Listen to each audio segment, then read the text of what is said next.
आप गुजरात में से सौराष्ट्र के संत हैं दादाजी पुरुषोत्तम पंड्या। पिताजी कृष्णदास तो चाचा जी पर्वतदास कृष्ण भक्त थे।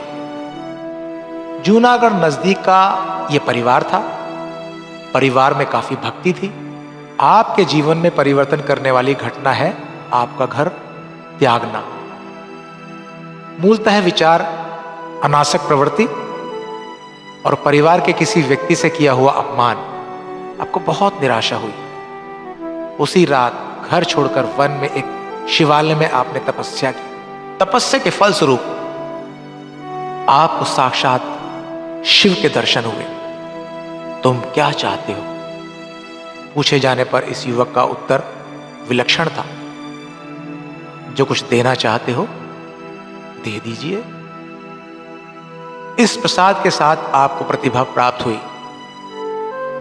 शिव एवं कृष्ण की उपासना से कविता करने का स्फुरन मिलता चला। भक्ति पर रचनाओं से समाज में नामवरी प्राप्त होने लगी और उसके उपरांत परिवार ने भी आपको स्वीकारा।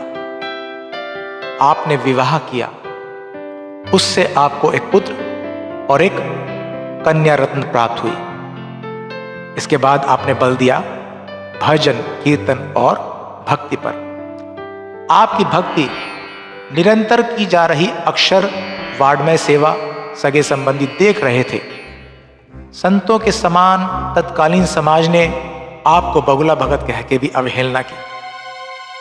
फिर भी नरसिंह जी शुद्ध भक्ति पर आरूढ़ रहे। एक बार गांव के कुछ खिल्लीबाज बुरे लोगों ने आपकी फसीहत करने के बुरे इरादे से एक नए यात्री को आपके पास भेजा।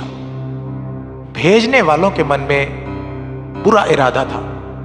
सीधे साधे भाविक नरसिंह ने उस यात्री की सहायता की। अनायास मिले मौके पर उनके फजीहत करना तो सोचा ही था, पर नरसिंह जी इसका मन इतना निर्मल था कि आखिर वह बुरा षड्यंत्र सफल न हो पाया। इसका कारण कौन है जानते हो बच्चों? अपना कर्म, यही आपका सही परिचय होता है।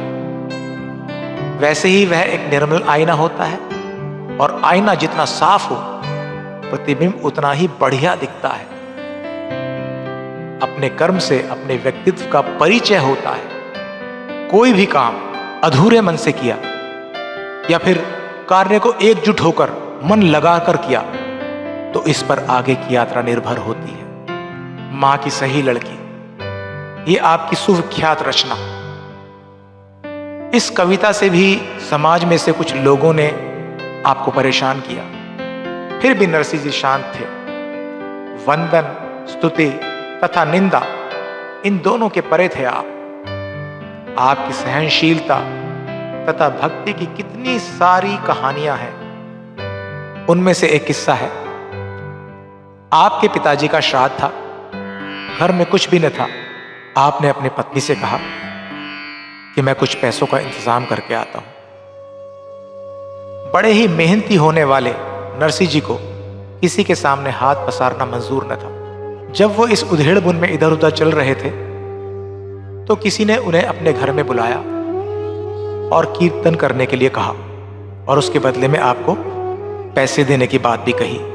वहां आपने बड़े ही भक्ति भाव से कीर्तन किया और आप इतने भाव विभोर हो गए कि सब कुछ भूल गए। इस कीर्तन के बदले आपको जो पैसा मिला उससे आपने अपने पिता का श्राद्ध किया। आपने अपने जीवन में बहुत सारी काव्य रचनाएं की। उनके द्वारा आपने समाज को विचारों का भरपूर दान दिया। आपकी भक्ति रस से युक्त आत्मकथाएं, रचनाएं, पौराणिक आख्यान, जिनके माध्यम से धर्म, न्याय, नीति, समता बोध किया गया, ज्ञान, भक्ति आदि को लेकर भी उपदेश दिए गए। काव्य में विभिन्न रसों का प्रयोग करते हुए रसपूर्ण रचनाएं की। कविता काव्य रचना करने में मुलायम, संवेदनशील मन आवश्यक होता है, वही आपके पास था। इससे आपकी रचनाएं, भजन लोगों के मुख पर बैठ गए। आपका एक भजन तो बड़ा ही सुविख्यात हुआ, वैष्णव जन तो तेणे कहिए, जे पीड़ पराई जाने रे। अपने जीवन को सार्थक करने का बोध है इसमें।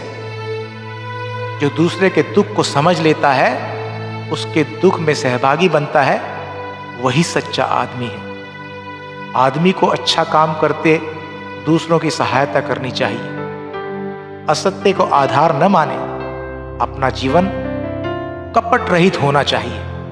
हम अपने हाथों का प्रयोग खुलकर दान देने में करते चलें। मानव जन्म को सार्थक बनाना चाहिए।